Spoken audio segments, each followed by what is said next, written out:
فكذبوه فنجيناه ومن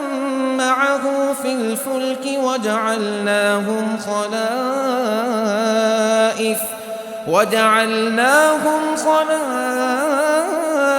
وأغرقنا الذين كذبوا بآياتنا فانظر كيف كان عاقبة المنذرين ثم بعثنا من بعده رسلا إلى قومهم فجاءوهم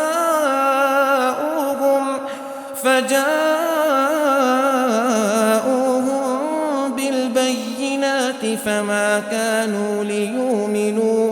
فما كانوا ليؤمنوا بما كذبوا به من قبل كذلك نطبع على قلوب المعتدين